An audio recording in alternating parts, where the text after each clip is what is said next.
নির্বাচনের সময় নিয়ে দ্বিধাদ্বন্দ্বর সৃষ্টি হয়েছে যে এনসিপিকে এভাবে ফ্রেম করা হয় যে আমরা নির্বাচন পিছাতে চাই।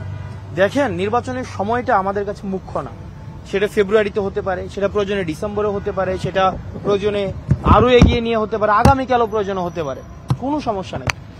আমরা যেই জায়গাটায় ফোকাস করতে চাচ্ছি, যে জায়গায় দেখা যাচ্ছে যে আপনারা গণমাধ্যমকে আমি আহ্বান করব আমাদের বার্তাটার জন্য জনগণের কাছে পৌঁছে দেন।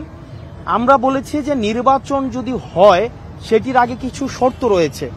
এই যে আমাদের সংস্কার কমিশনে যে সংস্কার প্রস্তাবনাগুলো এসছে সেটি কি প্রক্রিয়ায় বাস্তবায়ন হবে সেটি কিন্তু এখনো সিদ্ধান্ত হয়নি।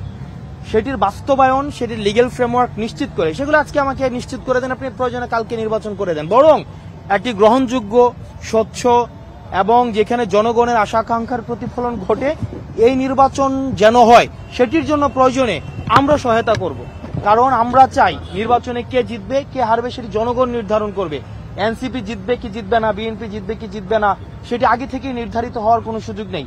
জনগণ যদি এনসিপিকে ভোট দিয়ে তাদের ম্যান্ডেট প্রকাশ করে তাহলে এনসিপি আসবে, যদি ভোট না দেয় এনসিপি তাহলে এই ভোটের রাজনীতি থেকে পিছিয়ে যাবে, সেটি খুবই স্পষ্ট।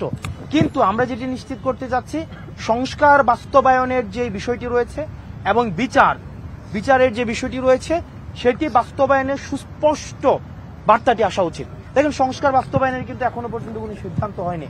তাহলে আবার কি আমরা 90-এর মতো আবার একটি জেন্টেলম্যান এগ্রিমেন্টে যাব, যেটি আসলে বাস্তবায়ন হবে কি হবে না এই দ্বিধাদ্বন্দ্বের মধ্যে থাকবো? আবার 90-এর মতো 71-এর মতো আবার ব্যর্থতায় পর্যবসিত হওয়া রাস্তার দিকে আমরা ধাবিত হব? সেই অনিশ্চয়তার মধ্যে আসলে জাতি থাকতে চায় না।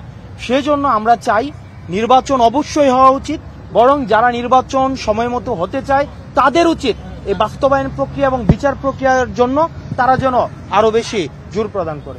অবশ্যই যদি সদিচ্ছা থাকে এবং রাজনৈতিক দলের ঐক্যমত্য সেখানে খুবই গুরুত্বপূর্ণ। রাজনৈতিক দল যদি শুধুমাত্র, আপনি দেখবেন আমরা যেভাবে গত বছরের 6ই আগস্ট 7ই আগস্ট থেকে শুধুমাত্র নির্বাচনের দিকে আমরা ফোকাস করেছি, একই সাথে যদি আমরা নির্বাচন, বিচার, সংস্কার এবং সংস্কার বাস্তবায়নের রূপরেখার প্রতি আমরা জোর প্রদান করতাম, তাহলে কিন্তু সেটি বাস্তবায়ন হতো। আমরা বিষয়টি এমন না যে নির্বাচন বিমুখ, নির্বাচন পিছিয়ে দিব, নির্বাচন সেটি না। নির্বাচন একটি গণতান্ত্রিক উত্তরণের জন্য অবশ্যই নির্বাচনের কোনো বিকল্প নেই, নির্বাচন হবে, অবশ্যই হতে হবে। কিন্তু সেটির আগে আমাদের কমিটমেন্ট প্রয়োজন, বাস্তবায়নের রূপরেখা প্রয়োজন এবং সেটি লিগ্যাল ভিত্তি দিয়ে তারপরে নির্বাচনটি হতে হবে। এবং সেটি যদি লিগ্যাল ভিত্তি হওয়ার পরে যদি নভেম্বরে নির্বাচন হয় ওয়েলকাম, ডিসেম্বরে নির্বাচন হলো ওয়েলকাম, ফেব্রুয়ারিতে হলো ওয়েলকাম, আমরা সেখানে সহায়তা করব।